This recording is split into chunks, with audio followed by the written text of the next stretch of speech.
Hello, everyone, and welcome to another magnificent night of Supporters Gaming League Rocket League. I am your co-host Shorts53, and along with me is IT Polar. Hello, everybody. Oh, I'm excited. We got some good games tonight. I'm looking forward to them. Took the words right out of my mouth. Excitement. Tonight we are going to have EC Eternal here from Seattle versus their MLS rival, Portland Timbers Supporters Group Axe and Rose Soccer Club. A really good game that we're going to have tonight here, Polar. Yeah, some teams very close in the standings. I'm very much looking forward to this matchup. I think we are going to be treated to an absolute banger. Banger indeed. For those who had shown up for the match earlier today, hopefully you got a nice rest in between because we have two matches basically in a row tonight. Well, we might have a slight break in between, but we'll have this match and then Polar and I will play after that in a match ourselves. So hopefully we don't have too much excitement here and tire ourselves out, but hopefully the fans got their rest because this one's going to be a banger.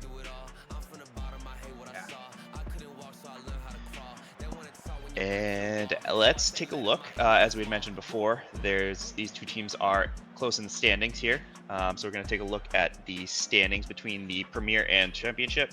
We did go over this, or Maz went over this in the previous stream, so we're not going to go into it too much. But we'll just take a quick look on the right side of the screen here. We have EC Eternal and Axe and Rose tied in the win-loss, but EC Eternal has one more game under them, so that every game matters in this match tonight. And incredibly close in the standings. Both teams will be fighting for that fifth place spot at this time. It's could be anyone's game too. I mean, both teams incredibly close. Exactly, and I believe with a win here, it could springboard a team to make a run up the standings as we go into the latter half of the season here. There is definitely time for some comebacks, so a clean game out of either team here could springboard them up. Yeah, a late season run could be anyone's game. Starting with the momentum from this game. Looking at the team comparisons now too, both teams pretty close actually, looking through these stats. Although, looking at EC Eternal's shots, a lot more shots on the side of EC Eternal. I wonder if we'll see that aggression in game. Yeah, it's going to be an offensive powerhouse team, hopefully high scoring for us and the viewers for the excitement.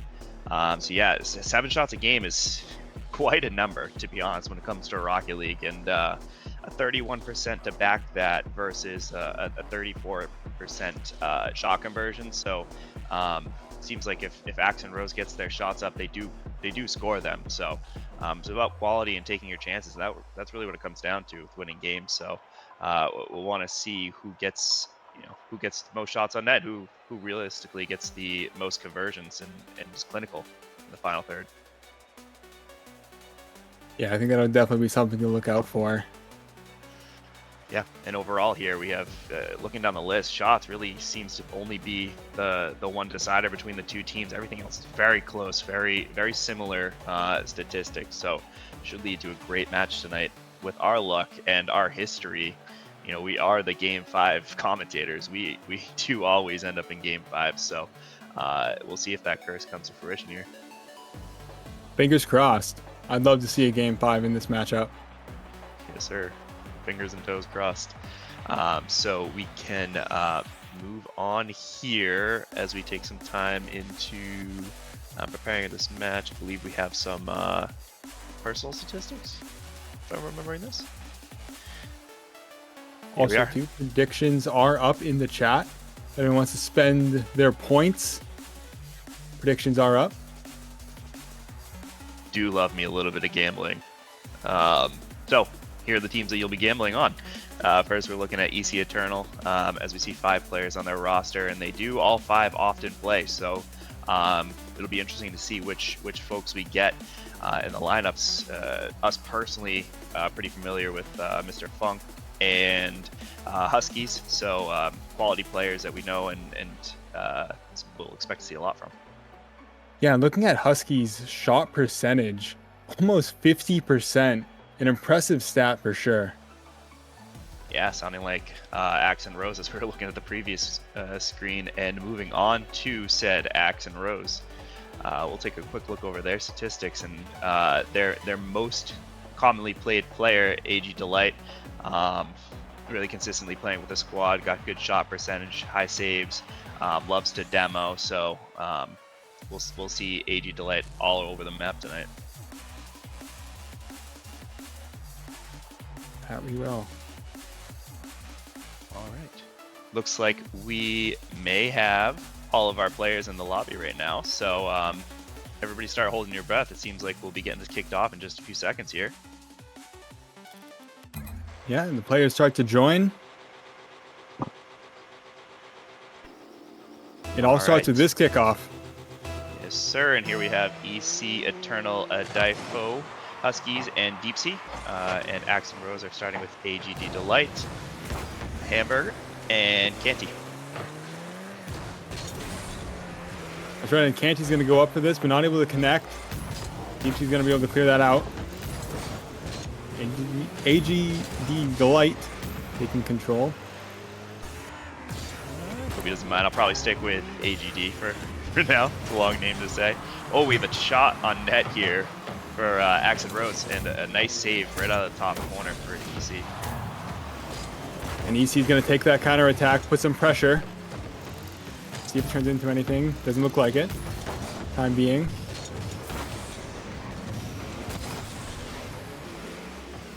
Huskies going to pop.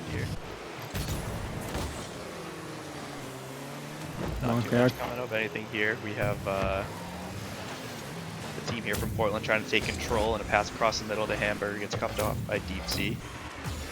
Ball hanging around the middle a lot here. It seems like the teams are kind of feeling each other out here. Don't you think, Fuller? Yeah, I'd have to agree. Nothing really too dangerous. We saw that one shot, but besides that moment, but hold on, an attempt almost closed up. Yeah, of course, as we say it, they have to prove us wrong. We have a chance on net immediately for EC Eternal following that. Soft shot on net there from Deep Sea, but looks like they're trying to turn up the attack a little bit more and take possession. And of course, as we say that, ooh, Axe and Rose has the ball across the middle, very dangerous, but nobody there to finish. Canty's gonna take a 50 here, but Hamburger gonna put a light shot on net. Nothing too dangerous at the moment. Deep Sea able to get that ball into the middle. Not able to connect, but a demo coming out. Dangerous ball here around for Portland. They get across in the middle, but oh, no boost for their two attackers. And Canty is deep back in net to make a save just like this. But not anymore with that demo. Huskies up for it, but not able to connect. Low boost on the back for the defensive EC Eternal right now. Can they get a clearance? They do. Deep Sea takes it out to the middle. It's still low boost though. Tough to follow up on that to really push in the counterattack. And of course, right as we were talking about the pressure, it feels like shots galore. Yeah, back and forth matchup. A little bit of a track meet. So far. Nothing able to find the back of the net. But Canty putting on some moves. He's going to put a dangerous position, and Hamburger will finish it. Hamburger heard her there to finish the play. Canty beats one and then pops it up to the middle. Husky's going to be back with very low boost. And Hamburger is there just to put it into the open net. Beautiful medium well shot right there. Medium well indeed. Not overdone. Not a tough shot. No red in that burger.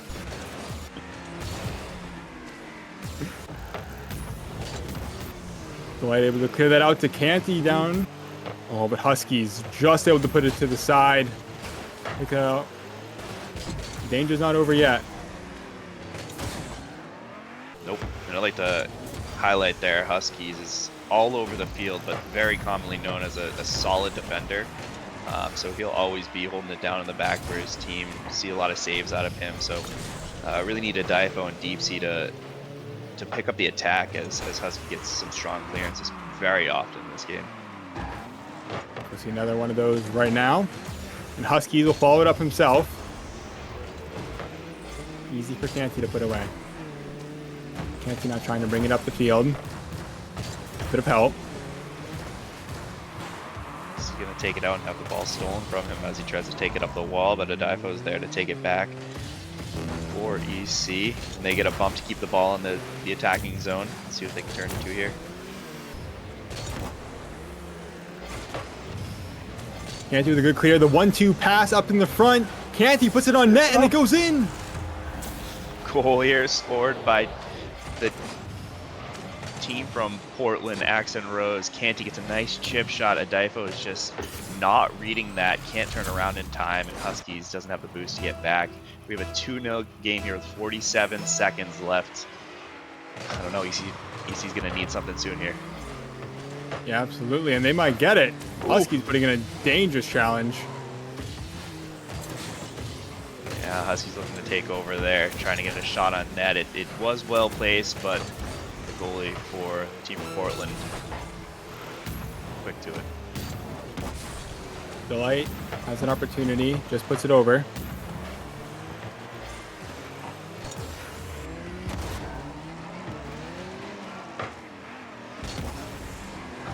See Eternal defending here a lot. Can't be having that.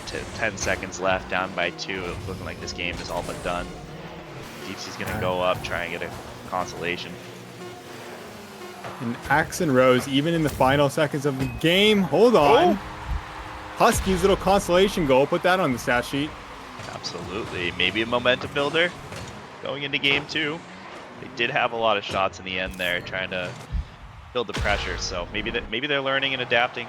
But the 0-second goal will take us into the end of game 1. 2-1 for Axon Rose. I think Axon Rose, especially near the end, up by 2 goals, did a great job keeping that aggression against EC Eternal. Not laying up. And you can see it from the touches. Axon Rose definitely had more touches, more points overall.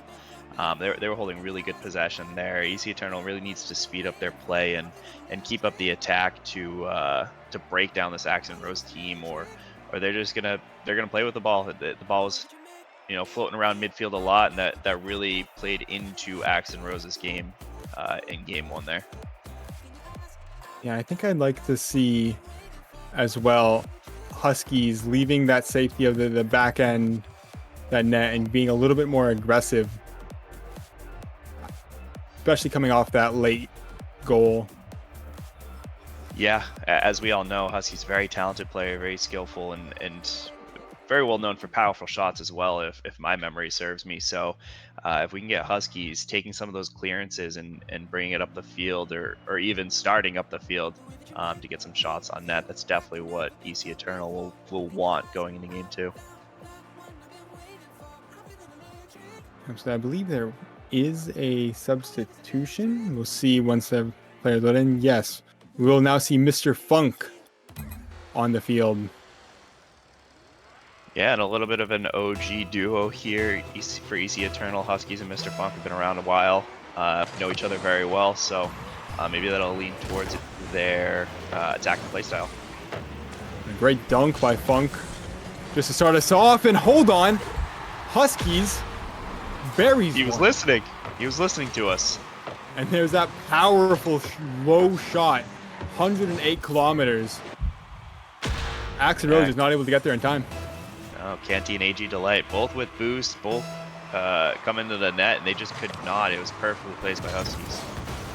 Yeah, an early lead now for EC Eternal. We'll see what they can do with it. They'll keep the aggression. Huskies. Yeah, and they're on the attack again. Pushing up. Gonna pop one into the middle. Not able to find anyone. Can't do it to clear. Deep Sea putting a shot on. Delight will be able to clear that out. A lot of aggression coming out from Eternal. Yeah, you see Eternal really turning it around here. I like that from Delight, looking to take control, but good 50. Saw there Mr. bunk in the back line, going for a demo. So maybe there's something talked about on the EC Eternal side, wanting to clear some more space in the back lines of Axe and Rose. Huskies with another and there great it is. shot. Buries his second goal of the game. Again, another 104-kilometer-hour goal.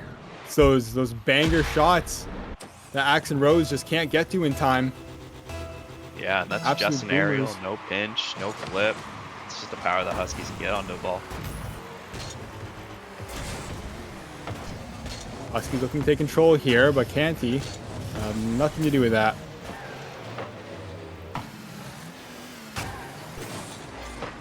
Deep Sea's up for a ball into the middle. I'd like to point out something on that play just there. Huskies is a lot further up the field there as the third man than he was in game one, and I think that's really what EC Eternal needs to continue to do, is keeping their third man a little bit higher, and when those balls are just kind of floating around the midfield, they can take control and keep the attack up. I think I agree. And I did want to see Huskies on that attack more, and exactly what we're seeing now.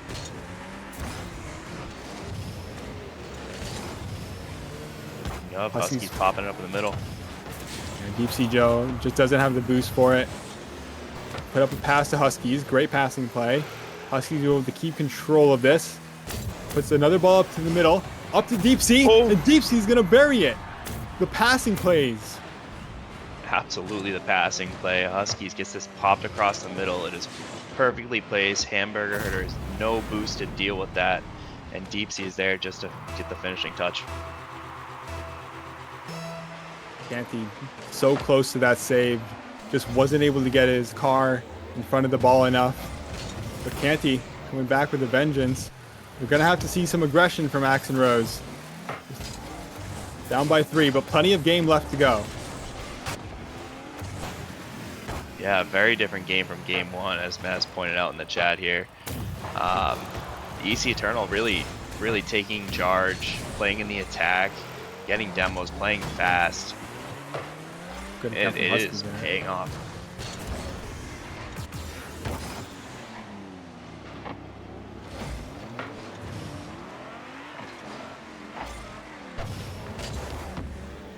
Live play as Canty puts it down to the middle. And we're not able to win that ball. We see, let's say, the speed in game 2.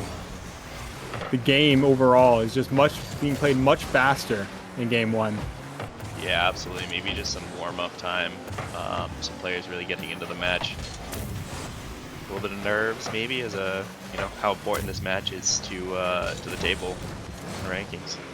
Oh, and a great 1-2 to Huskies, but a beautiful save from Hamburger. Oh, the Hamburger helped that ball right out of the net. What a save. Huskies able to find some boost will help him with that clear.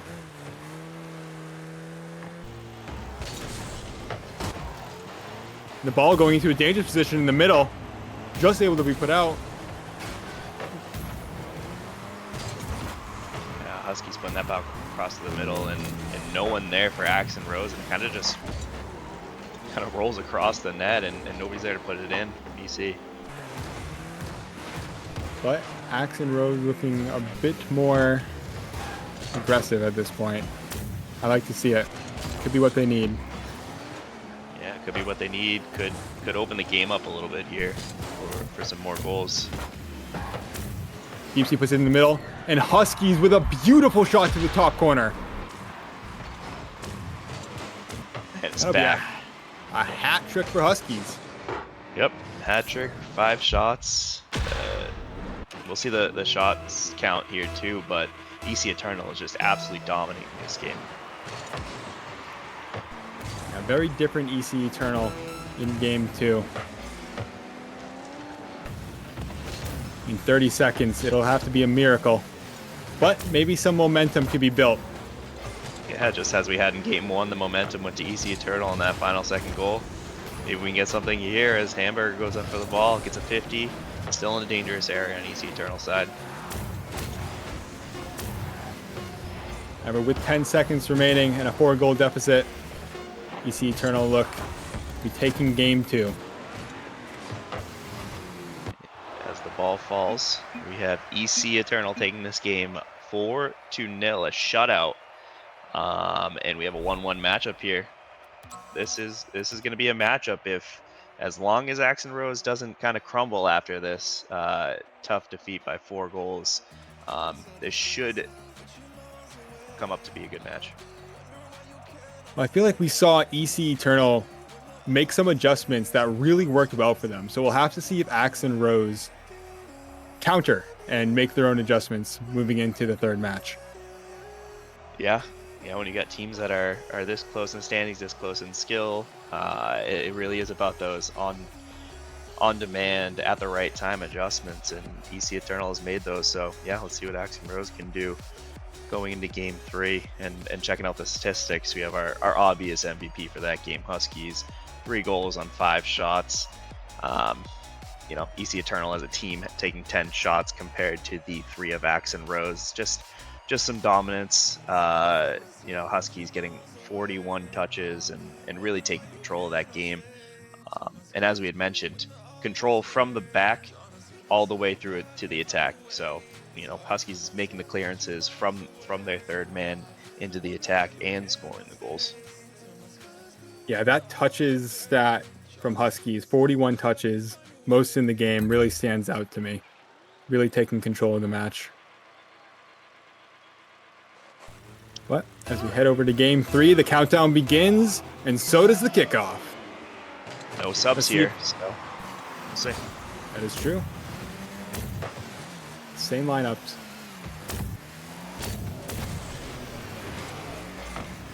Deep Sea losing a bit of control of the ball, being in a dangerous position.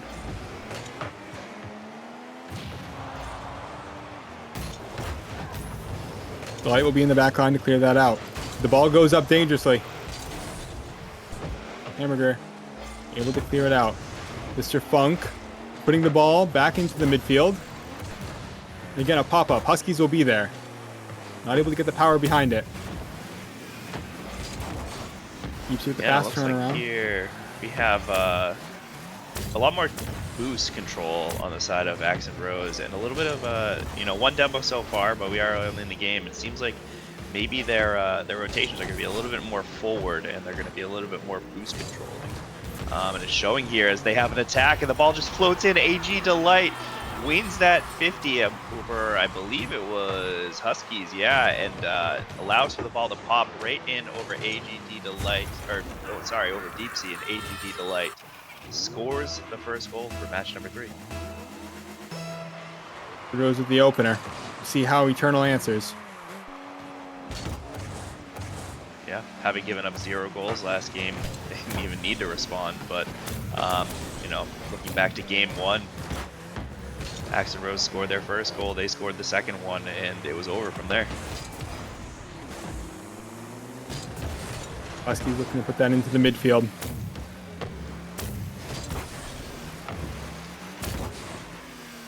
Deep Sea from third, not able to get the clear, but Huskies will take care of things.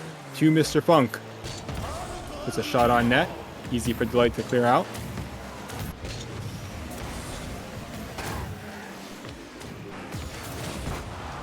Great demo from Deep Sea.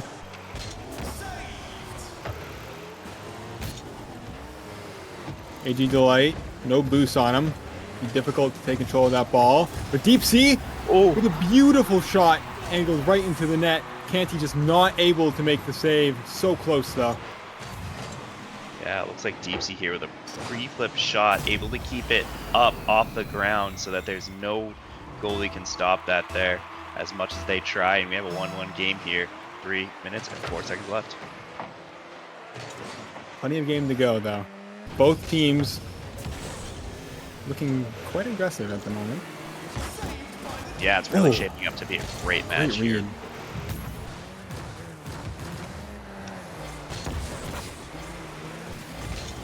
Nice shot on net, going to be saved away.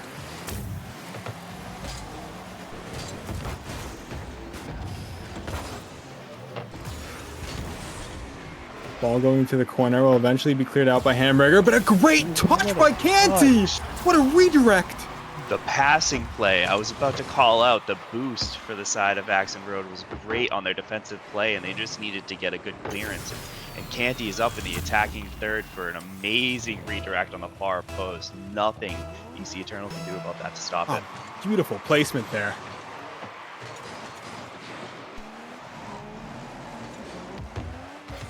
Mr. Funk will look to take control of this, put this into the midfield. Oh, Huskies with a beautiful backward shot. Canty a bit awkward on it. Saved by Hamburger. Hamburger's all over the place this game.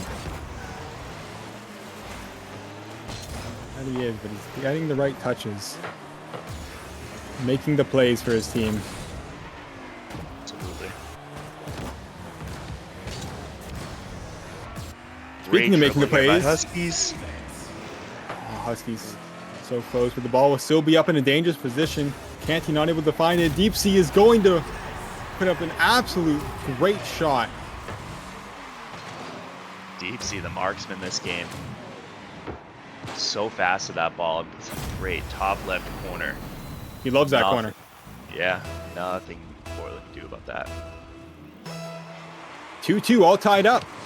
We get it into the second minute here. Yeah, minute 40 left. Tie game. Almost too early to call it. There's a lot of game left. I think both teams definitely have potential to score another one or even two here. I think both teams will be trying to get that 2-goal lead. That safety net. Yeah, as we work towards that final minute, you want to be able to get that next goal, but nothing's going to be safe in this game at all until we hit the final minute. Either team can score at any moment.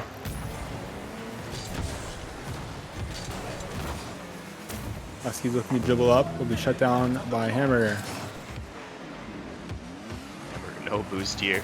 Keeping possession though in the easy eternal half, allowing his teammates to collect boost, get into position, and here with a weak clearance into the midfield, it allows for Axon Rose to keep the attack up. And the light off the wall. Put that back towards the net.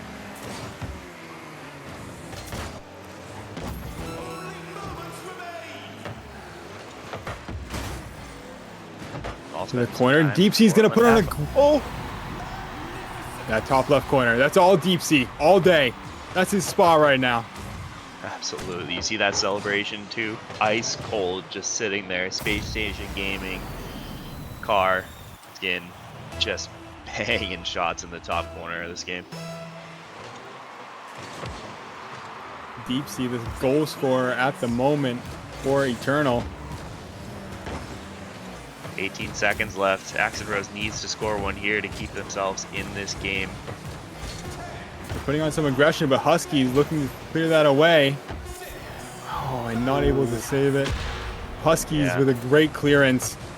And with the aggression, the timer running out, you have to play up. Huskies is able to punish that. Yeah, Delight just couldn't get back, had the boost, but just physically impossible to get back to that. Makes a touch, but Huskies, shot's too good. Not impossible for Axon Rose at this point, but would be a miracle. And now it is impossible. As you see Eternal take game 3. And what a beautiful game. What a great game. Back and forth. So close. Yeah, just a very well-matched game. I don't know that we're even going to be able to call out how, anybody popping off that game. It was really just a really good showing from both teams, all players on both teams. As you can see from the points there, everybody really getting in on the action, getting their touches, having impact in the game. Even Deep Sea with only 29 touches, less than you usually expect from him, but 3 goals, he's really making use of the touches that he's getting. Yeah, and again, we see Huskies, 45 touches, most in game. Again, just taking control of the ball, really trying to set the pace of the game the best he can. Yeah, and that's what EC Eternal needs. They need Huskies, and they need him at his best, and that's a burden that he has always been willing and able to handle. So As long as Huskies can keep it up, I foresee EC Eternal taking this. But as you said before, Axe and Rose, they do have the ability and the time to make some adjustments. But can't wait until too late as we go into game number 4 of the match, and EC Eternal's on match point.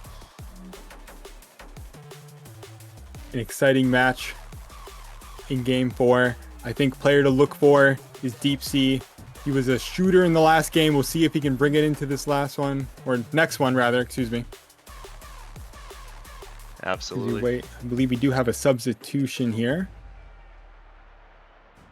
Yep, new players getting warmed up, stretching. Always stay healthy, stay hydrated. You see him on the sidelines now, revving the engines, polishing the tires. Stretching the axles. Of course, you got a cramped axle is nothing to mess around with. Absolutely not. Gotta be eating your banana oil. EC Eternal making a substitution here. The kickoff is underway. Axe and Rose with some early aggression. Great pinch from Hamburger. Deep Sea will be able to clear that out. Yeah, and just to point out the substitution we had there, EC Eternal subbing out Mr. Funk for a Difo, we believe was in game 1. So maybe just a refining of the lineup will put EC Eternal over the top and be able to take some strong control of this game. But Axe and Rose does have the ability to take early control and keep early control. So we'll see what happens here in the first couple minutes of the game. As we're underway, dangerous ball put into the middle will be cleared out by Huskies. Deep Sea is going to try to put that mid himself. And a Difo, the substitution, coming in and scoring a goal in the first minute. Yeah, the aggression, the pass into the middle, Deep Sea. No defenders back. Delight can't get there in time. And EC Eternal take an early lead with 4 minutes, 5 seconds left, 1-0. Axe and Rose just needs to refine those rotations. Make sure they have a player back when need be.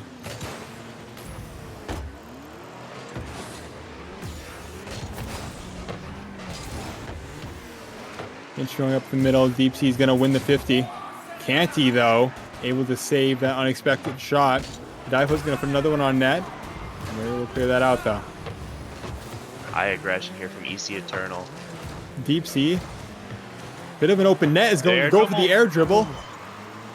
Can't he with a great save, though. Yeah, great defense. That was a very quality air dribble there from Deep Sea. Huskies keeping the dream alive into Deep Sea. Oh my god. And Delight with the pre-jump save. Oh, they're standing on their heads in net right now. They have no boost for the Portland supporters group. Let's see if they can get the ball out so they can regroup. Save off the goal line. Delight. Oh my. They need this clear to come now. Hamburger able to sing another great save. The aggression from EC Eternal right now. Unwavering aggression right now. So many shots and it's not over yet. I'm gonna try to get it out, but Huskies close by. Yeah, it feels like this has to be one of those, the second that Axe and Rose get out, they have to score because of how much aggression they've just absorbed. But EC Eternal here is able to smolder the first attack. Finally, a little bit of breathing room.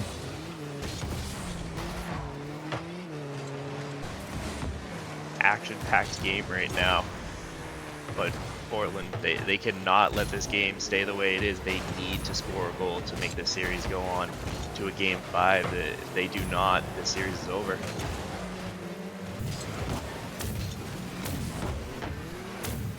Could be either way. Ball open in the middle in a dangerous position, but no one able to put it away. Wasn't ready for that because it was really just an unlucky bounce off of a Axe and Rose player. And can't do the great redirect off the corner and into the back of the net to tie us all up. And just like that, tie ball game. Awkward bounce off the corner, not able to be read. Lands right in Canty's lap to get a flick near post. Just like that.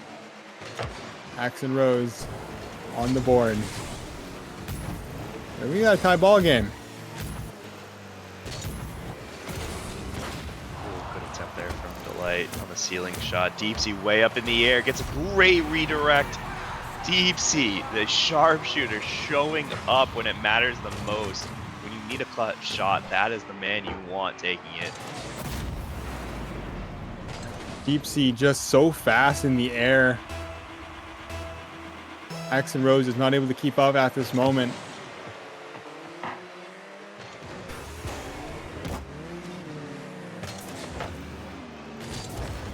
Hammer looking to put him mid.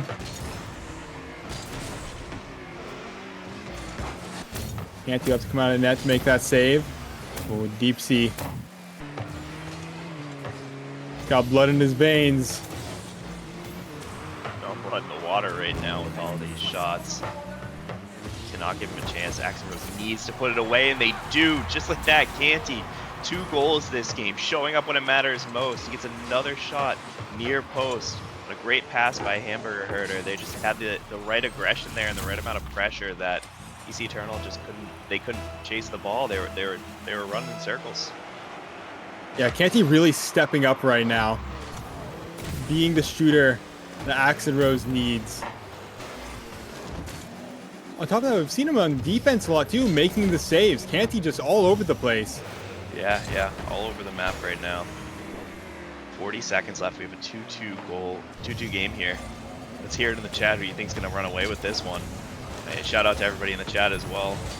We've been reading it, but you know, so much action in these games, we really can't call out anything in the chat. There's always something happening as we have Axe and Rose with a ball in the middle. Been saved. Canty looking for a crazy redirect. That'd have been an insane shot, but hold on, this could go straight down, and it does. Dead ball, center field. Delight not able to put it away. Overtime on the horizon. Unless the 0-second goal could come out. Deepsy keeps it alive. Deepsy. Oh. All right. A little butt clenching moment. That ball could have rolled up into the middle, but we have overtime in game 4 here. Axe and Rose need to score to take this one to a game 5. EC Eternal score first here. It is game, set, match. Delight unable to read it, but Canty in a dangerous position. Just wide. With the big demo coming in. Huskies in alone. Puts it into the midfield. Adaipo! Scores! He scores! That's the match here. The demo into the cross from Huskies. And then Adaipo is there to slot it in back post as Canty has no boost to get there. The clutch shot, the clutch pass. That was well played by EC Eternal to take the series there. But my oh my, was that an eventful game, to say the least. Yeah, what a great game. Congratulations, EC Eternal, for the win. Congratulations. Wow, what a match. Yeah, I even take a look at this, the scoreboard here. Points wise, Axe and Rose did look like they had kind of the edge. They had the most possession. They did have a lot there, but EC Eternal just a little more clutch when they needed to be, especially in overtime there.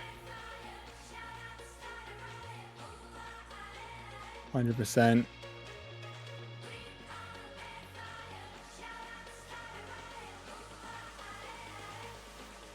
Canty, 43 touches. Yeah, Putting surely a lot stepped up. Yeah, Canty absolutely stepped up. But EC Eternal just getting the better this match. Yeah, and as it seems like we're probably checking to see if there's going to be any interviews. How did the results here pan out to what you thought they would be? You know, to be honest, I didn't know which way this game was going to go. I thought both teams had a really solid chance to take this one. I expected a good game and I expected close games, and I think that's exactly what we got. Yeah, I don't think we went over it before, if I recall, but I was kind of leaning towards EC Eternal before here. I do have a little bit more of a history in playing with those players and against those players, so know how talented Huskies is and how much he can take over a game. So even in that final game there with the kind of the lowest numbers, but still the most touches on the team. So he's always around and always controlling the game for his team. So uh, we look for that as the season progresses on. Huskies is always the player to watch on EC Eternal. Very good. I do believe we do have a couple interviews coming in. Yes, we do. And joining us in a moment, we will have our surprise guest here, Adifo from EC Eternal. Adifo, how you feeling after that? Uh, we got the win, so I'm feeling pretty good. That's what matters. How did you feel about your personal performance in the games here? Well, the first goal I scored was my first goal all season, so it was pretty good. Wow, that is a great feat and an important goal to get. Yeah, congratulations on that. So going through the match there, losing game 1 and then coming back to win 3 in a row. Were there any adjustments or kind of what was the team talks to bring you back into the match after game 1? Just stay calm and play our game. Yeah, that's we what made it a seemed couple like to mistakes us. in that first one. Yeah, the 2-0 loss in game 1, and it seems like going into game 2. 2-1. 2-1. Yeah, I apologize. That exactly the last second goal to bring you the momentum into game 2, really kind of solidified. The speed of play and the aggression really was there for you all going into game 2. Polo, do you have any questions here? Were there any talks within the team about changing play styles throughout the games, or was it just kind of you guys know what you had to do and you stuck with it throughout? We knew what we had to do, and we just kind of stuck with it. I think we didn't really talk about changing like how we play or anything. Yeah, just ensuring to stick to your roots. Yeah. So congratulations on the win there, Difo. Well performed by you. And any shout outs you want to make? I want to shout out Andrea. She's in chat. Wasn't able to make it tonight. And everybody else on the team for sure. Awesome. Thank you for joining us. Congrats again on the win, and enjoy the rest of your night. You too. Thank you.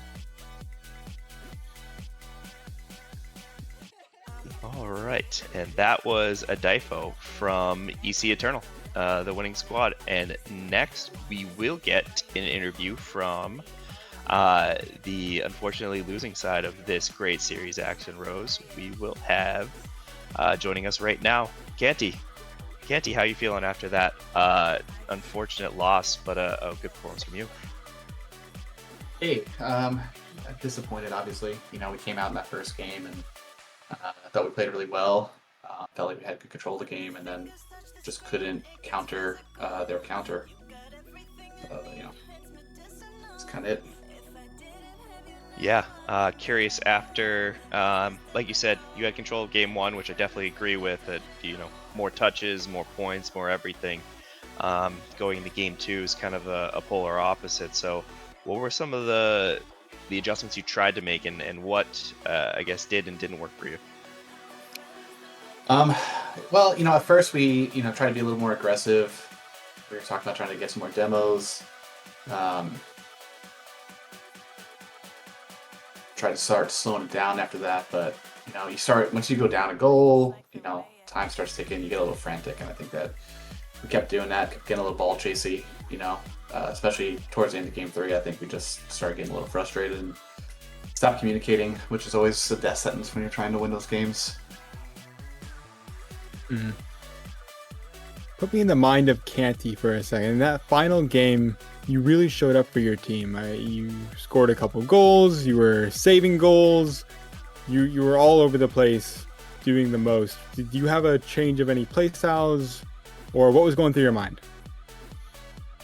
I was trying to remember that, I'm still kind of new to this competitive Rocket League.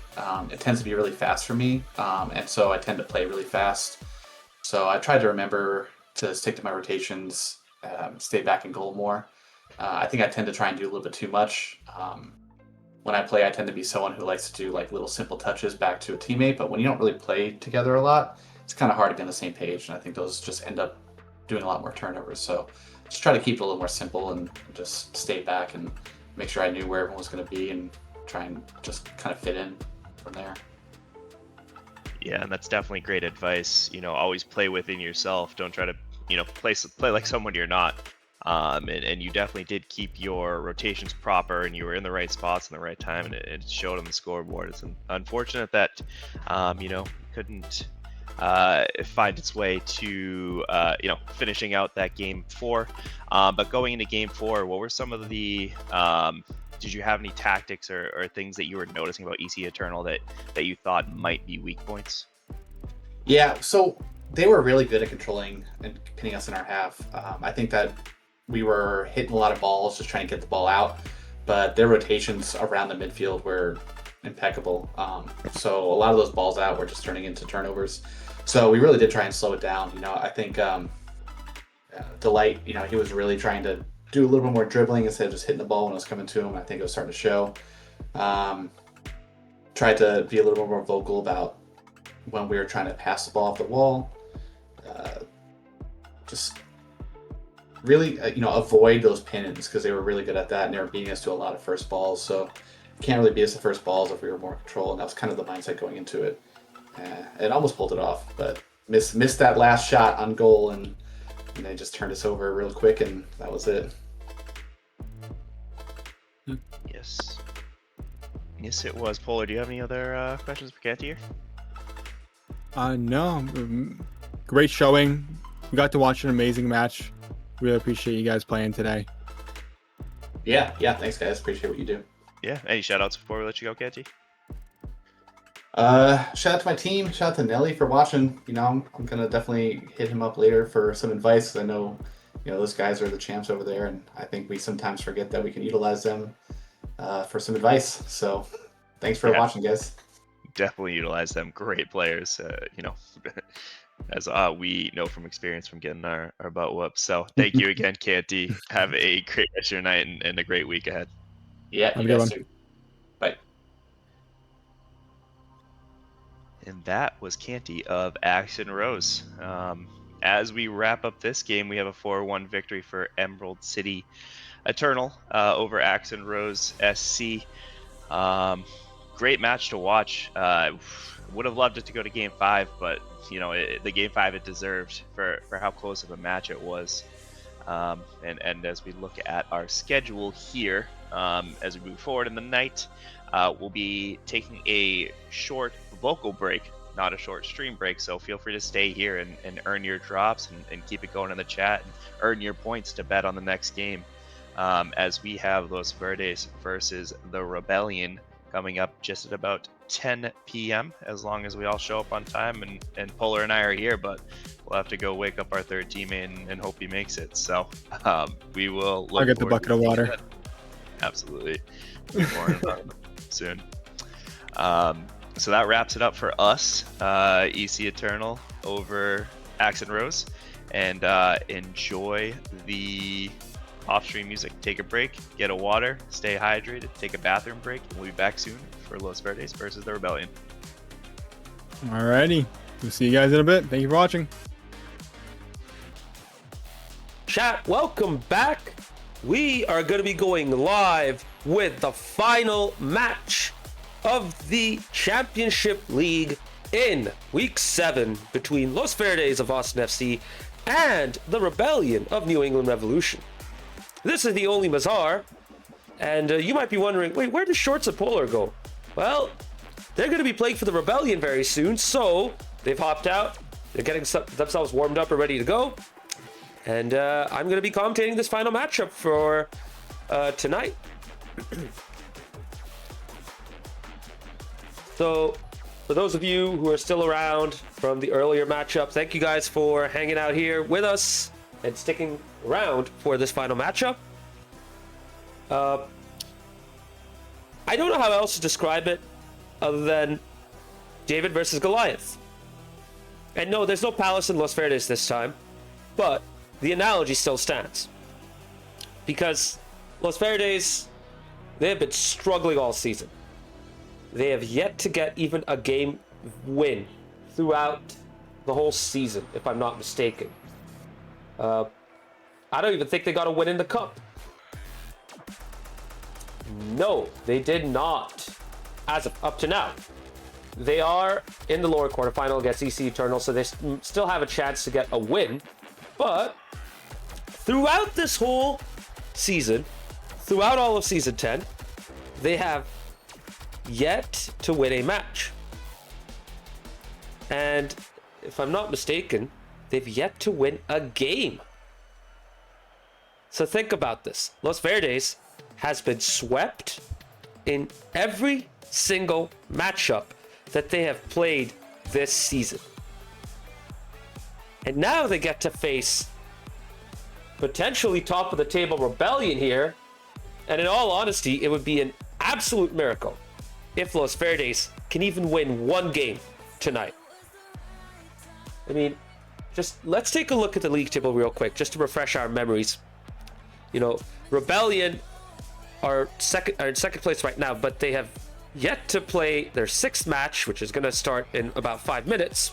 And because Steel Army is in a bye week, if the Rebellion win this, they will be at the top, ahead of Steel Army by 2 points.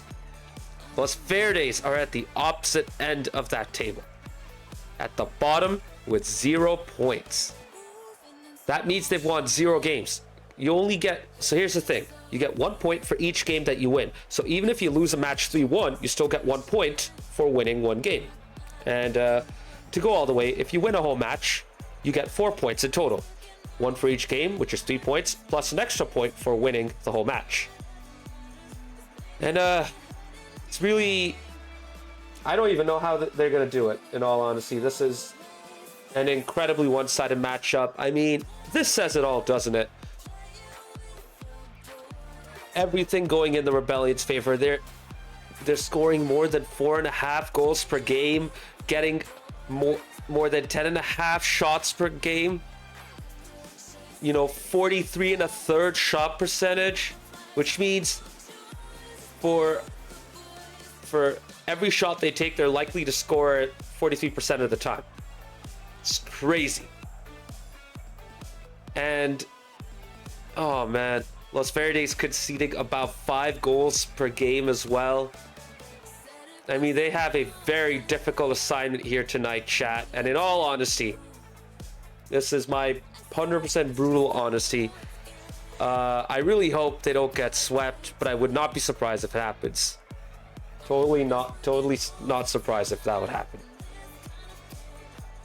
Anyways, let's check out Los Verdes. Let's see what their lineup looks like. So over here we see 4 names, but if you've been following Los Verdes in the cup as well, they did have another player appear for them. Her name is Nadia La Texana,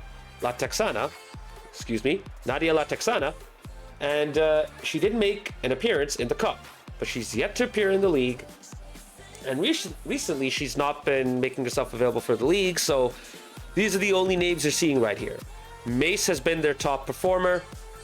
He has been a standout, especially defensively. Trigga has been getting better and better, and I will not be surprised if he ends the season as Los Verdes' best performer. The other two haven't been able to play together as often. Richter has made a good few number of appearances, but has really struggled to settle into SGL this season. And Sky, who has been around for a couple of seasons already, has had a good impact the last couple of times he showed up, but he has not been able to appear as often either. I think if they field Mace, Trigga, and Sky, they probably have their strongest lineup out there, and they could potentially get one game if the Rebellion absolutely mess up and play their weakest possible lineup. as it stands, Mace is their best player all around, gets the most goals, is their biggest attacking threat, and defensively gets the most clutch saves. I mean, he is so good at going from back to front and front to back. He really does make sure that Los Verdes keep it close in their games. Now, I'm not just putting it all on him. We have to give credit to Trigger and Sky as well. Trigger has been around for, well, this is his second season, actually. And in his first season, when he was playing with Los Verdes, you know, with Palace and Devon, he would opt to be their third, and he looked really good. So this time, he's taking a leading role for the team. He is their captain. And, you know, he's had to adjust to playing with a brand new team altogether. I mean, Blue Sky is the only player who he's played with in the past. Every other player is brand new this season, and he's playing with them for the first time. Richter, he doesn't really play the game that much, and you know, he's come in to a baptism of fire, just really struggled to get going overall because he's just so far behind compared to the rest of the players in the SGL Championship. And there are a lot of like veterans there and a lot of good, you know, diamond level players there too. So for him, it's been a rough going, but you know, he's getting better and better. At the start, he really struggled, but over time, he's been getting better, more reliable, getting more consistent with his hits on the ball, and his rotations have been getting much better as well. And then there's Sky, who we have not seen enough of, but when he's on, he makes an impact. And if this team has to win at least one game, they need him on the field for sure. Moving on to the Rebellion. They have a team of 4. Their main trio tends to be Shorts, Polar, and Triple C, but Pipe Shot Gogan has made a good few appearances as well, and I would not be surprised if he gets to play more often, especially tonight, because he has been getting better and better as the season has progressed. In particular, he has been very good at getting those final shots, you know, as the third player pushing up and cleaning up after the first to do all they can to, like, disorganize the opposition. He's been good at getting those kind of goals. He's also been capable of getting some goals out of nowhere, especially in past seasons, but this season around, he's become a more consistent goal scorer. So I won't be surprised if he gets a bunch of goals here tonight against Los Verdes. And then, of course, Shorts and Polar, a top-tier duo. You know, they would be most likely number 1 or number 2 in the MVP race. Not going to lie. I mean, these two have been spectacular throughout this whole season. And if they're playing, then Los Verdes better watch out because, yeah, they can destroy a team on their own, basically. That's how the championship's gone up to now. But chat, we are just about ready to go. Both teams are in, and we will be kicking off very soon. So I'd like to do predictions, not gonna lie, but no one has submitted their predictions in the past 3 matches, so you gotta let me know if you're interested in submitting a prediction, and if you are, then I will create one.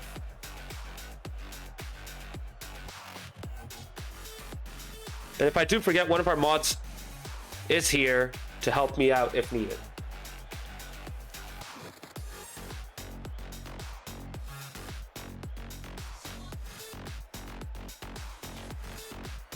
So for those of you who were around for EC Eternal versus Axe and Rose, what are your thoughts on that match, eh?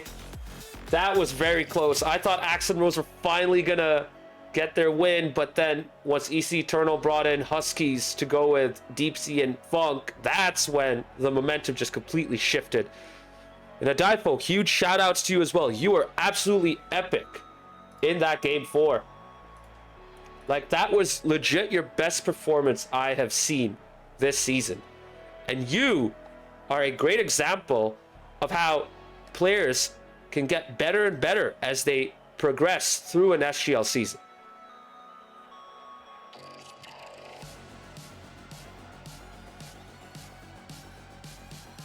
Hey, it's all good, Adifo. Gotta recognize it, you know, because the improvements are there. You know, you're getting more consistent with your hits. You're starting to play at a faster pace. Your boost management's getting better. Your rotations are getting better. when you practice, when you play, you will get better at this game. And that's why this is my favorite game of all time, because of how real it is, of how sports-like it is. Like, you know, when you play any sport, if you keep playing that sport, you keep getting better, right? Like, take soccer, for example. If you just have a ball and you start kicking it around a whole lot, you know, you start doing some juggling, you start passing it around, bouncing the ball off the wall, you know, you will get better and better as you keep doing it. Yeah, exactly, Optimat. This is a true esport.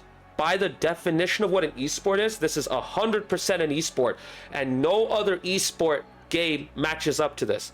Like, people call Valorant, Counter-Strike, to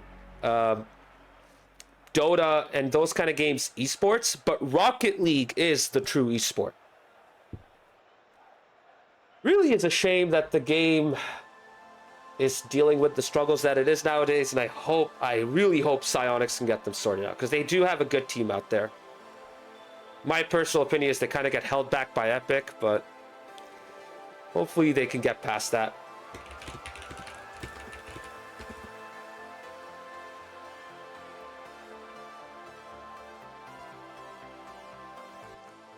And both teams have now gone in, and we are kicking off Los Verdes versus the Rebellion in Manfield. Here we go. And what a start for the Rebellion already. Polar getting the goal 5 seconds after kickoff. No surprises right there, chat. 1-0 to the Rebellion. So speaking of Polar, he, Pipe Shot Gogan, and Shorts line up for the Rebellion, and for Los Verdes, it's Sky, Richter, and Trigger.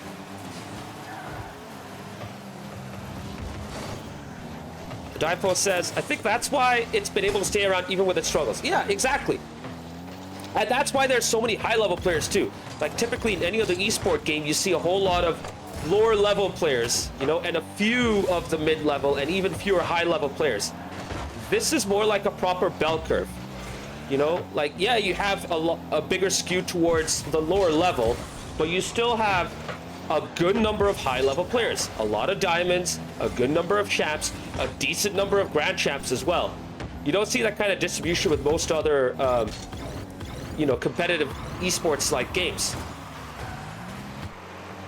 So it's a shame that the game is struggling, because it has a player base that can keep it going for a lifetime.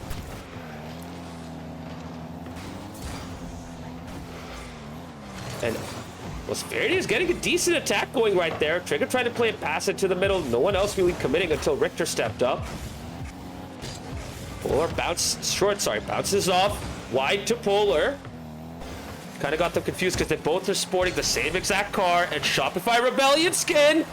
Richter could have had a shot right there. Trigger low to the near post, but it rolls up and away from the goal. We almost had an equalizer from the massive underdogs, but the Rebellion get away with it, and it's still 1-0 to the New England boys.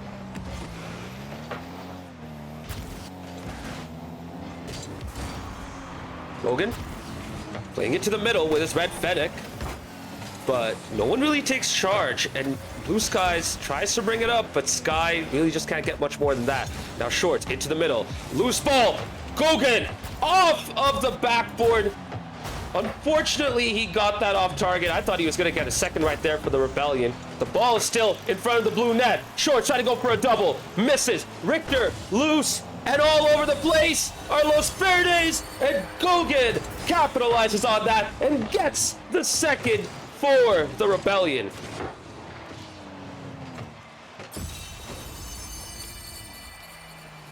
Difo in chat says other esports have toxic AF player bases too. Yes, yeah, I'd say they have more, but Rocket League now has a bunch of toxic players as well, compared to when it was first starting up, when there were not too many of them. I mean, there would be players who would rage, but they would never be toxic. Now there's legit toxicity. It's even worse when you have, you know, people using bots to play for them and DDoSing servers when they lose. Like, it's just getting worse and worse. So I'm glad we have these kind of private leagues and private lobbies, because I think this will keep the game alive when it's at its worst state. I'm not saying right now it's at its worst state. I'd say it's at its worst state so far. It can get worse. For now, we have this decent game going on. Los Verdes keeping it respectful and cranking up the pressure as well. The Rebellion, I thought they would run away with it, but it's the fact that it's 2-0, you know, should be of credit to Los Verdes. Loose ball once again. Polar's going to try and take over, but Shorts does instead. Second touch off the corner, nowhere near the center, and Sky brings it up. He might get a shot right here, but Polar gets it out wide. Open net! Oh my goodness, what a miss! Trigger couldn't get it on target. Polar gets back on the ball, taps it into the open net from the midfield, and the Rebellion capitalize on a Los Verdes mistake to go up 3-0. Terribly unfortunate. I mean, I thought that was surely going to be the goal for Los Verdes, but once again, just couldn't capitalize on their chance. And the Rebellion, they're not even playing at their second gear. Like, they really have not been at their best. But they're still 3-0 up, and that's what matters. And I think we got the lobby disconnected. Perfect. Just what we like to see. Here we are talking about the game and its state, and this is what you get.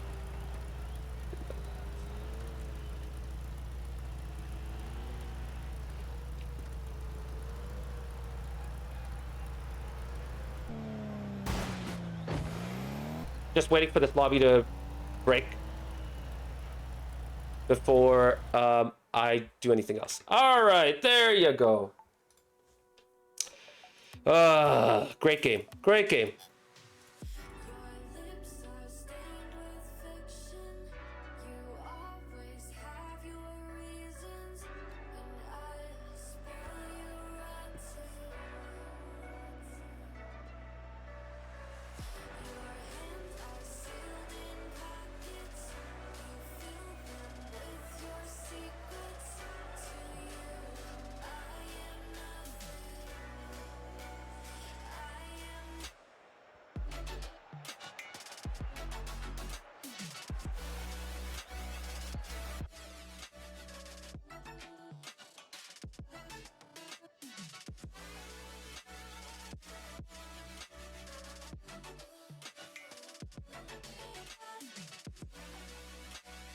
You seeing the screen, it's because the overlay is thinking that the game's live. So yeah, we're doing it live right now. So this is how it works when you have match admin controls.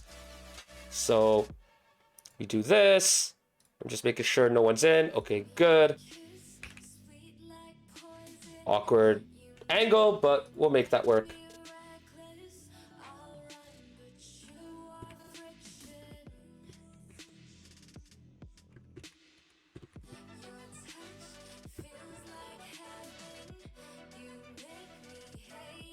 All right, both teams are going in now. Once they're in, we will get started. Here we go. Uh-oh. There you go. We are back. 1 minute, 7 seconds left. Rebellion 3-0 up. Let's see if Los Verdes can step up. And oh no, what a start for the Rebellion. Los Verdes got caught off guard. If you're wondering why I said that, oh no, Los Verdes just caught off guard completely, not ready for this. And Polar comes in and gets the fourth for the Rebellion with about 1 minute remaining.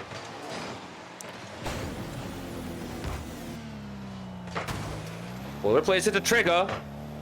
Shorts plays it out wide. Trigger backs off. Open net right there. And Polar gets the save off of Trigger's shot. Neither the shot nor the save counting, I guess, but what matters is Trigger at least got that somewhat on target, even if he didn't have too much power there. And just like that, whenever the Rebellion have a save to make, they bring the ball up to the other end. Shorts is there to clean up the mess. And the Rebellion are now up 5-0 with 34 seconds to go.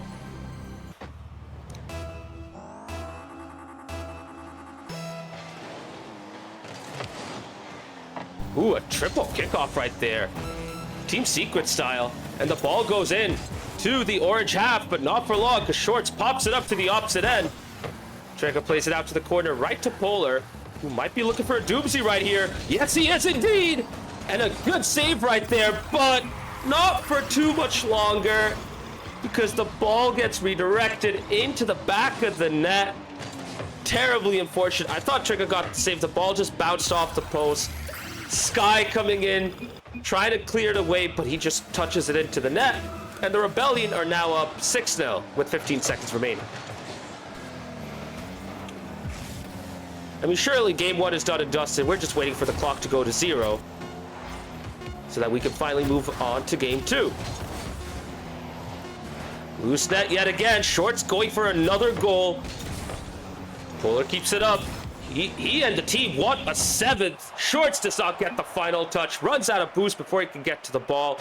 Not that it matters. Rebellion win game 1, 6-0. And if you're wondering why the scoreboard looks like this, we had to reset the lobby, so don't mind the scoreboard right now. It's still impressive that Polar got 308 points, you know, in 67 seconds, but we did have a disconnect, which prevented us from seeing off this game. Game 1.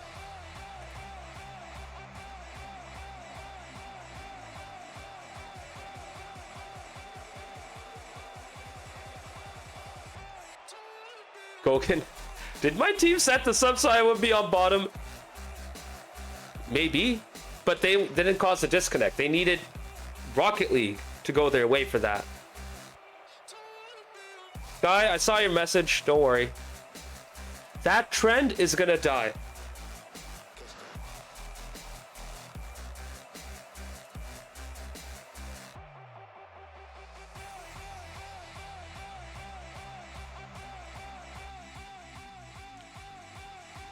Right, we are going into game 2.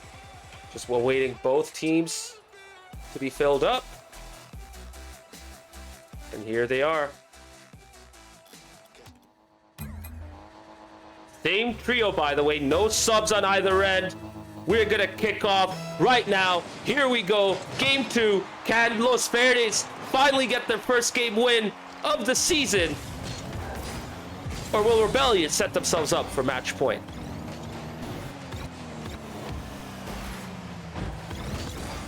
Big booming clearance away from Sky, but Shorts now pops it up yet again to the opposite end. Hard hit off the corner to Polar, to the net. And just like that, the Shorts Polar combination is at it again.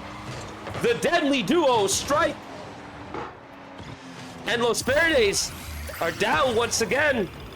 Less than 30 seconds in. The Rebellion are up 1-0 in game 2. Oh, can they be going 2 up? No, what a save by Richter. Quick reaction right there to deny Gogan a kickoff goal. They're all sporting the latest Shopify Rebellion decal, which I must say looks pretty nice and funky.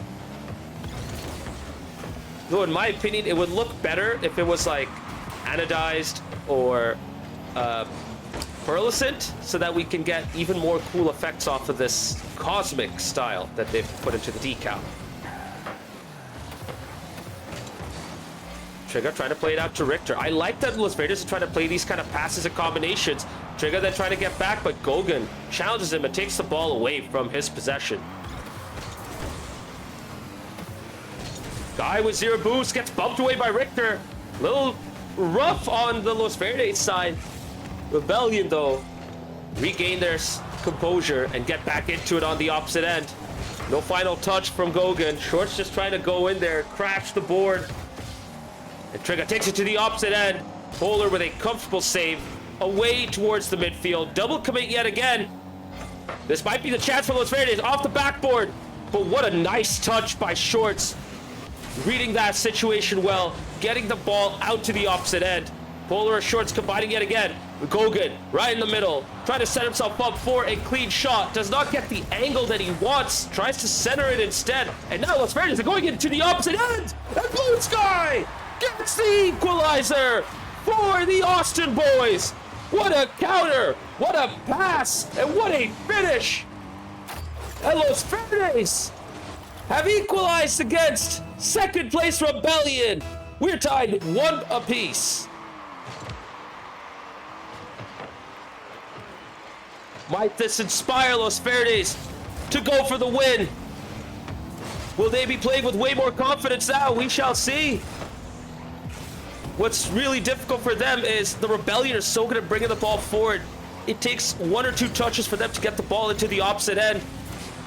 And then Los Verdes need to sit back and hold on tight. But they have got this counter-attacking approach set up well.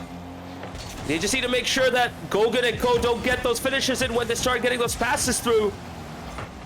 Polar soft touch, trying to go for a doozy, and Shorts. It had to be Shorts, lurking right there in the middle. Gets the second for the Rebellion. Polar tried to do it on his own. Shorts takes the ball away from him, bounces it off the crossbar, and then back to his car into the net. The Rebellion didn't take too long to get back into the lead. They are back up 2-1. And straight after kickoff, there you go. They're up 3-1 now. Once the Rebellion up the pace, Los Verdes have no answer. Richter caught off guard. Blue Skies also caught off guard. Richter just not ready for the bounce.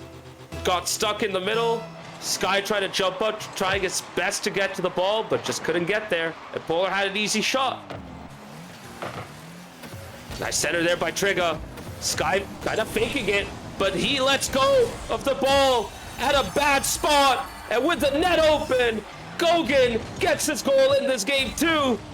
And now the Rebellion are up 4-1.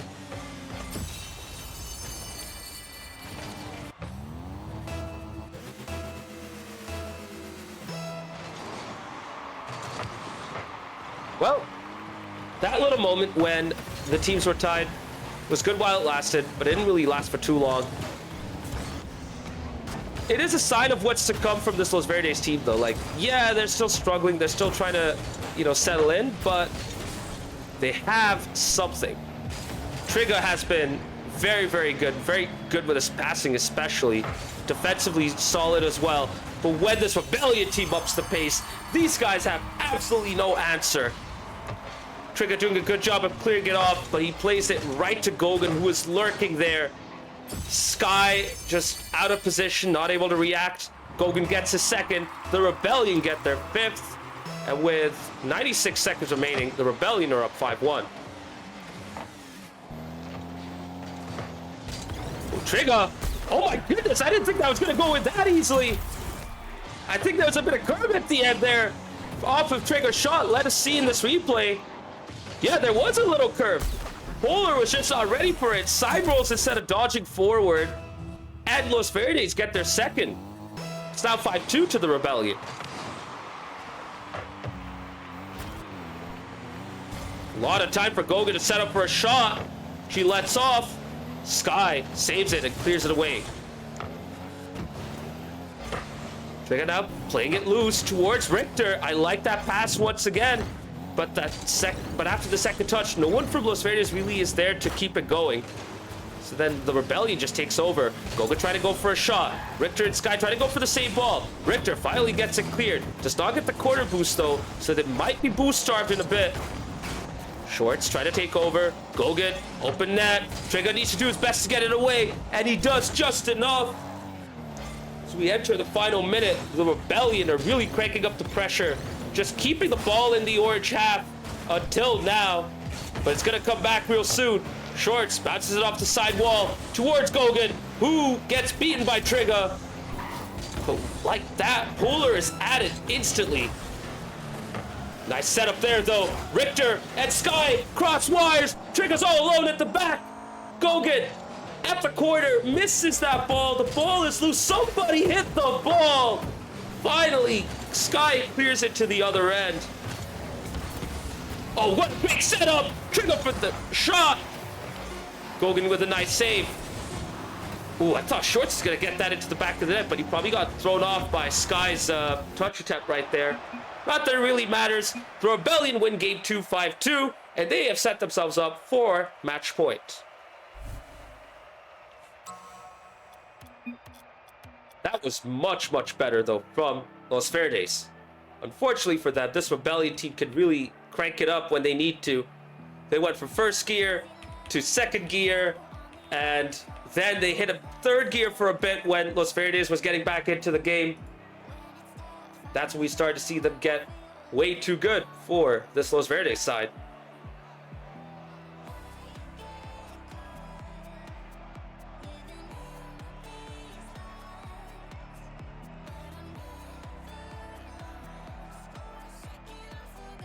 I don't think we'll be seeing any subs, chat, so we will be seeing the same trio lineup for both teams in Game 3. She'll kick off in about 10 seconds. Or 10 plus seconds, rather.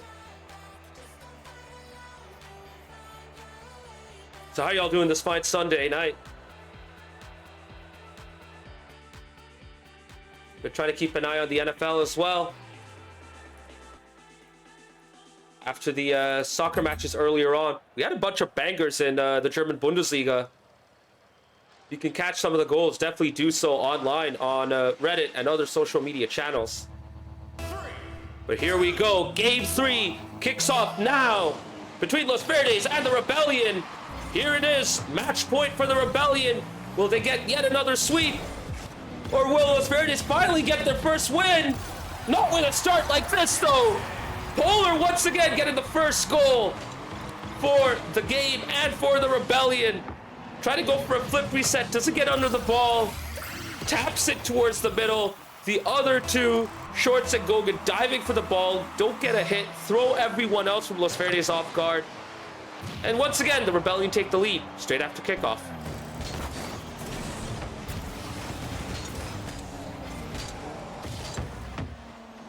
Jacob misses it off the side wall, gives Shorts a chance to clear it out.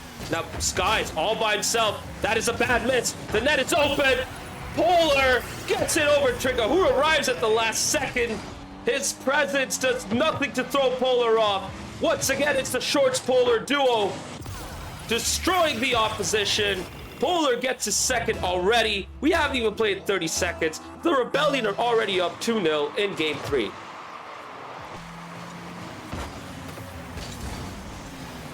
And now we're starting to see Los Verdes get a little bit desperate, really start to push up and get way more aggressive, but that leaves them way too open at the back.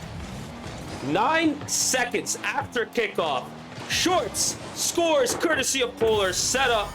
Shorts gets his first, the Rebellion get their third. We've only played 36 seconds and the Rebellion are up 3-0.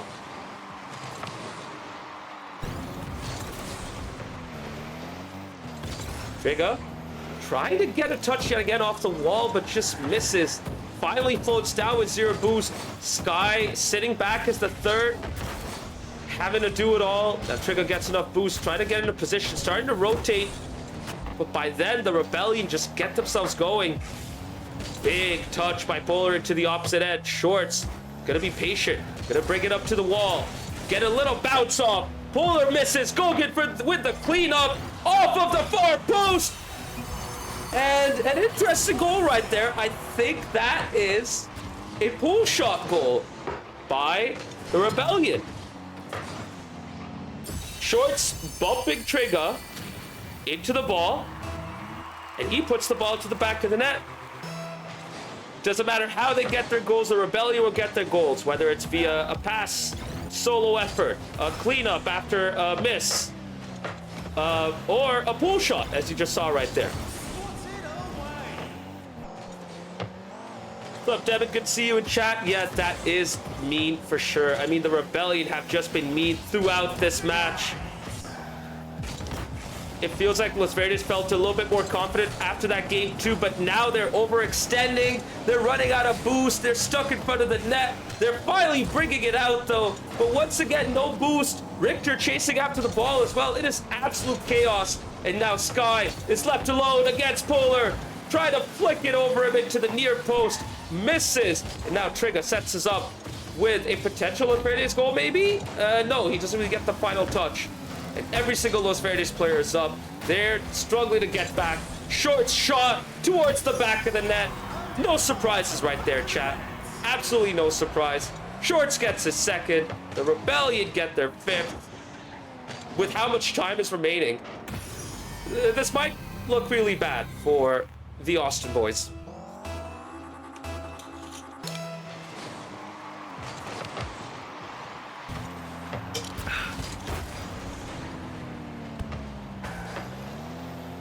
Once again, try as they might, Los Verdes are just really struggling to impose themselves in this game. Richter having to reverse, just completely out of position. Not back there yet. Sky, though, gets back into the net. Good setup right there by Polar to Shorts. And it is that combination yet again. Shorts gets his hat trick just after Polar did. The Rebellion are up 6-0. A Dynfo chat. New rule for Rebellion. No more normie goals. I think they're trying to score non-normie goals, but I think they also want to, you know, start padding their stats, get their numbers to look good, and be in line to get the Golden Boot, Goal Playmaker Award, as well as the MVP for Season 10. Flip reset time. Polar gets it off target. That is a nice flip reset, though. Shorts gets yet another, his 4th. Polar with yet another assist. Trigger going for the save attempt. Sky as well. Sky out of the goal. High placement. No one's going to get to that from Los Verdes. 7-0. Yeah, no, I'm aware. I got you, Adifo. I'm just saying, I think they're trying to clip as well, as you saw from Polar right there. So they took your advice way before you even said it. And we were gonna get a 7-1, but Gogan denies us that opportunity. Good save right there off of a powerful Los Verdes shot. Ball to the midfield, to Shorts. Sorry, from Shorts to Polar, but Gogan gets in, gets involved in the goals. He saw way too many goals scored by his teammates. He wanted to go back there and get some goals in this game 3. Gets his first. The Rebellion have denied us a Brazil, and they're now up 8-0.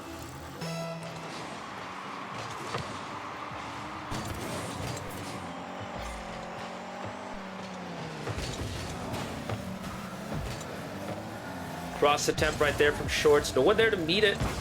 And I think all of the Rebellion, well, except for Gogan, well, now they're all in the blue half. Shorts and Polar just causing so much havoc. Gogan there trying to clean it up, and he gets his 2nd. He is now in line for his hat trick. 9-0 with 75 seconds to go. Might we see a double-digit gap right here?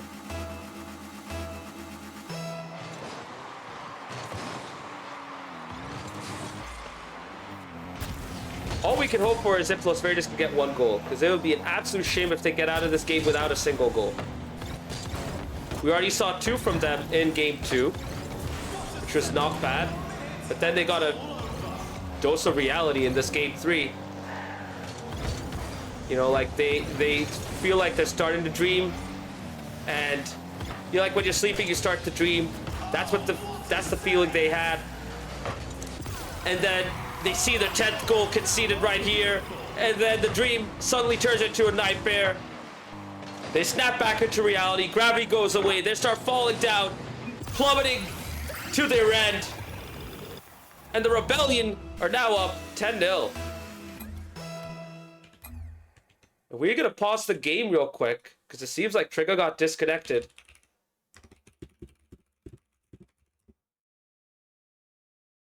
So bear with me for a sec as we make sure that that's sorted out.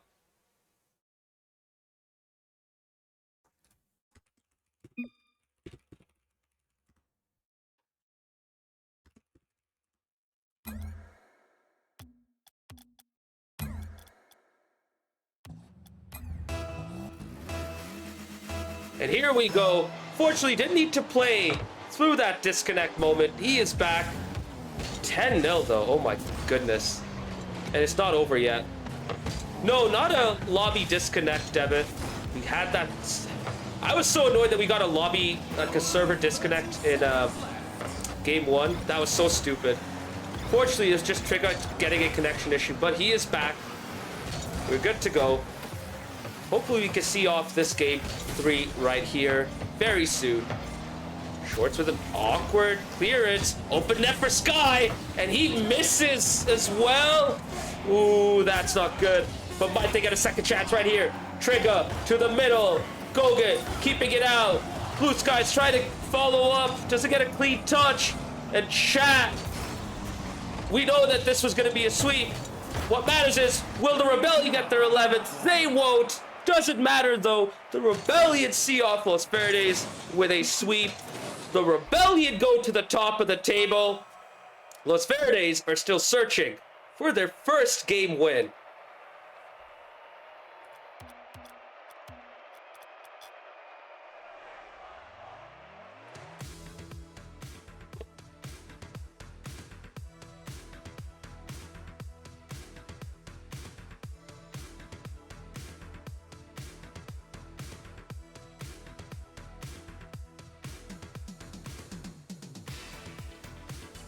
I mean, there's not really much else to say. The numbers speak for themselves. You know, no better epitomized than the 69 touches from IT Polar. And that is a nice performance from him for sure.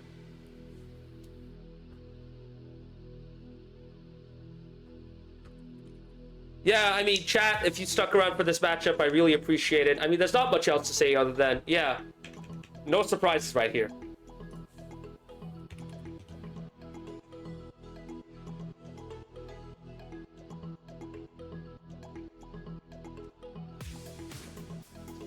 The Difo 69 is better than 6-7. Yeah, I'd agree with that. At least 69 has a meaning to it. 6-7 has nothing.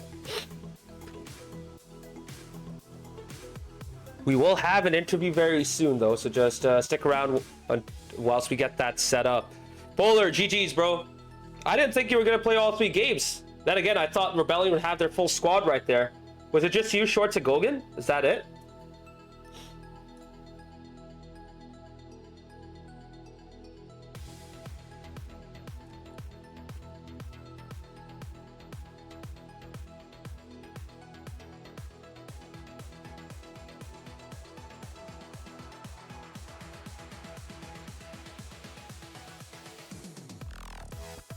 All right, we have our interview ready.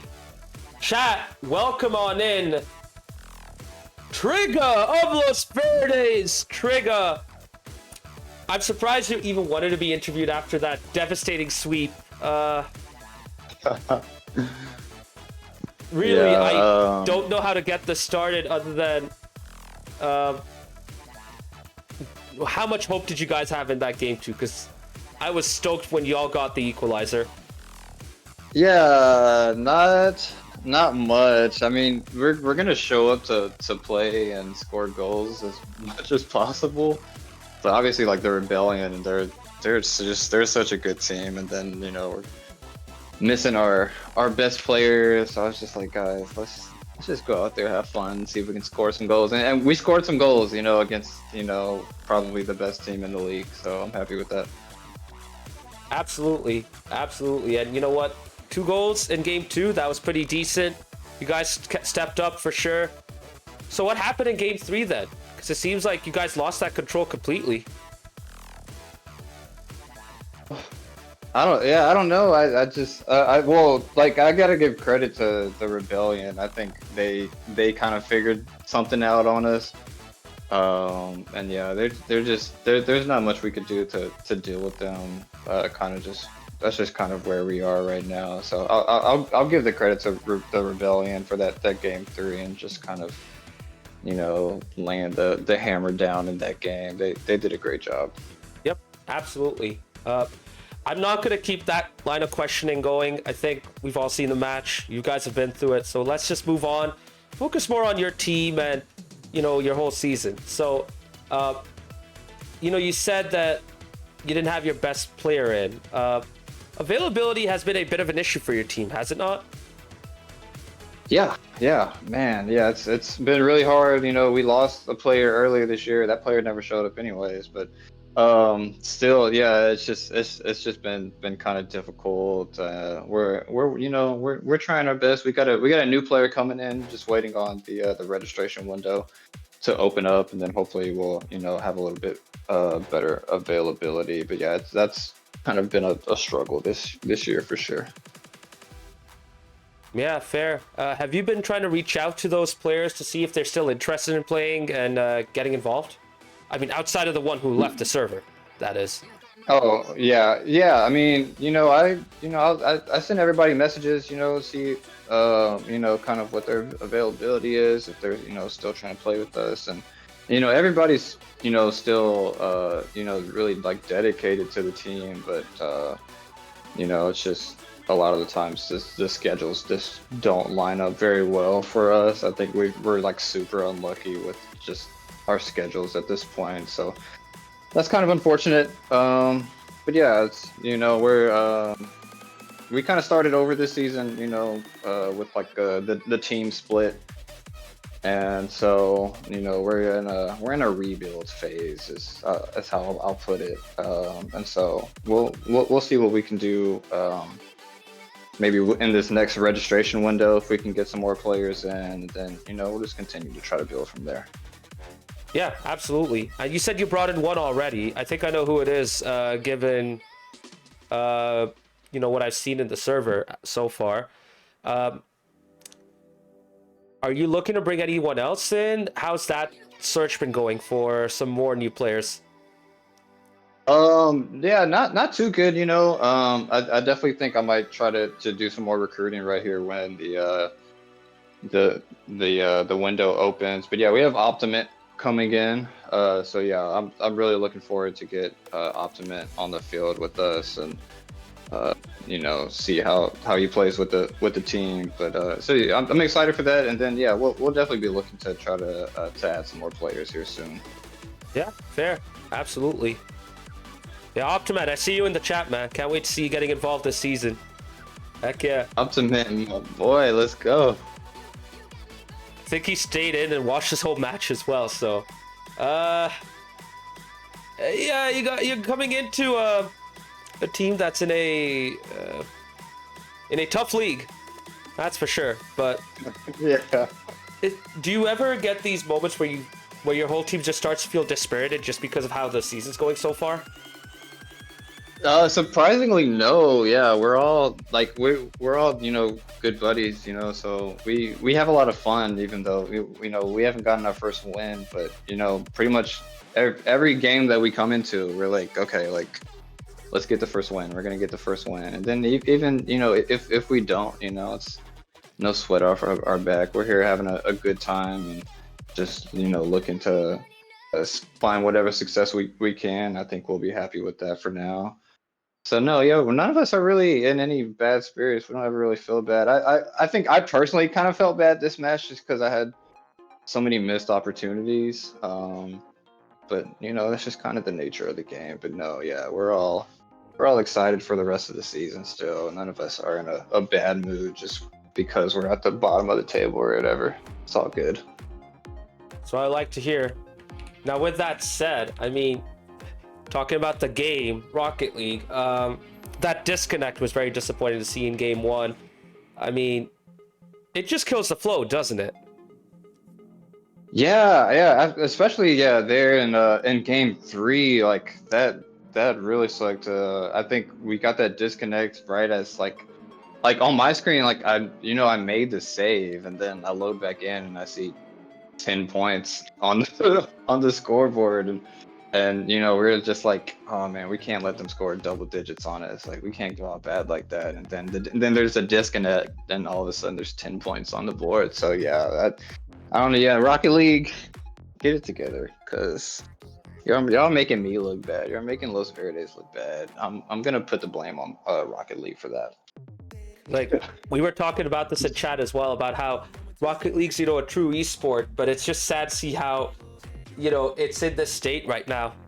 Because really, there's no other video game like this. Not even like a Counter-Strike 2 or a League of Legends. Like, this is a proper esport, Mm-hmm. Yeah, it's going downhill. But that's, they're just money hungry. They're probably cutting all the budget servers or something to try to save some money, and it's just killing all the players' games. Yeah, it's terrible. Here's hoping they can bounce back. With that said, I have no more questions, so the floor is yours. Say whatever you want to say. Give your shout outs. Go ahead. Yo, shout out to Sky. Shout out Richter. Those are my boys. I'm super proud of them. Shout out Optimate. We're getting Optimate in here soon, and we will be getting our first win of the season. It's coming as soon as Optimate steps on the field. So yeah, that's all I got. Thank you very much, Maz. Hey, thank you for the interview as well. You know, I was not expecting you to come on in, but I'm glad you did. You know, Gotta represent. absolutely. We're always gonna represent. That's what I like about you guys. You guys represent. That's what matters. Yes, sir. All right, Maz. Enjoy Have the a rest good of your one. night. Thank you very much. Hey, all good. Take care. Catch you next time. And that is Trigger. And with that said, that means we're not going to get an interview from the Rebellion. So this is it. We're done with everything. So I'm just going to do a quick recap of all the results this week and take a quick look at the league table before we move on to the end. So no 3-2s, no game 5s anywhere. We came close in 4 out of 6 of these games. We came really close, but you know, the winning side stepped up and saw off the challenge. I think the closest we came was in Cinco Doce versus KC. No, not that. Frontera Azul versus EC Defiance. The game 1 and game 4 overtimes. Really, really close. But other than that, you know, anytime there was potential for a game 5, the winning team saw it off and they got their win. And then, of course, we have 2 sweeps. Frontera Chrome in the championship, in the Premier, and in the championship, the Rebellion just now. A Divefall, I was actually going to go to El Matador versus Sounders RC right now. I don't know. They have yet to get their match scheduled. I think there's a lot of uncertainty about whether, you know, I don't know how much to reveal about this. I think there's a lot of uncertainty over whether this match can even be played. Let's just say that. So we're hoping that the situation somehow changed to where tomorrow we somehow get this match played out. But I'm expecting this to have to be decided by the admins. I don't think we're going to see this match be played, unfortunately. Which is sad because we've gone 2 straight seasons without a forfeit or a no result, you know, and now we are going to have a situation where a match doesn't get played out and the admins need to decide on whether there's a forfeiture or a null and void. It's just been really unlucky for how this matchup has gone, but I'm hoping that tomorrow things get better and somehow we get a matchup between these 2 teams. I know the weather here in the PNW has been pretty bad. Yeah, it's been bad all around, to be fair. Strong snowstorms in the Midwest and out in the East Coast as well. So I think we're all dealing with some sort of bad weather. Well, I don't know about here us in Canada. I think we've been fine so far, thanks to the lakes. But everywhere else, yeah, it's been pretty rough. Right, quick look at the league standings. With the bye week for Steel Army, this confirms the Rebellion up in first place. So they are now in the lead by 2 points. And it's crazy. I don't think they've dropped a single game outside of the match against Steel Army where they dropped 2. Hold up, let me check.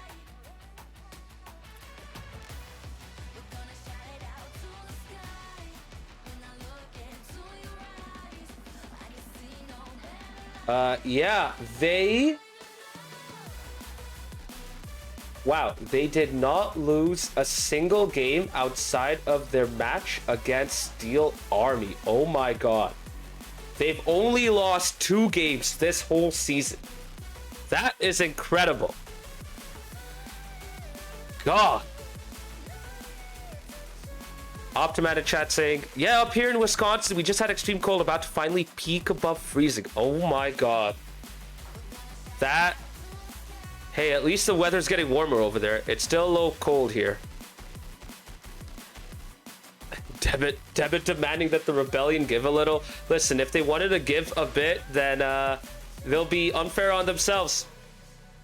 And I think Shorts kind of hinted at it before the start of the season, where he was talking about how they wanted to be ruthless and they didn't want to hold back, you know? They wanted to give their best in the championship. And they definitely are. They really are. So, before we end the stream, I gotta give a big shout out to Skyline, who comes in out of nowhere. We didn't see him the whole day today in both streams, and now he's here right at the end of the stream, dropping 100 freaking bits. Much love, Skyline. Thank you very much, bro. You crazy for freaking coming in just to give 100 bits at the end of the stream. Bro, you could have just saved that for the next stream, not gonna lie. We appreciate it, though. Thank you so much. Yeah, Devin, absolutely. That run back against them, that's going to be absolute cinema for sure. No, Skyline, don't take it the wrong way. Trust me, we really appreciate your support. Thank you so much. Appreciate it for sure. That about does it. We started off with an incredible 3-1 matchup between EC Eternal and Axe and Rose. Axe and Rose could have taken it to 5, but, you know, a Difo stepped up big time and saw off Axe and Rose in Game 4.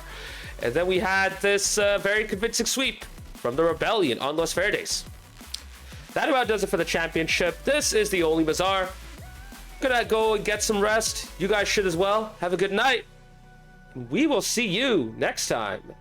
Peace.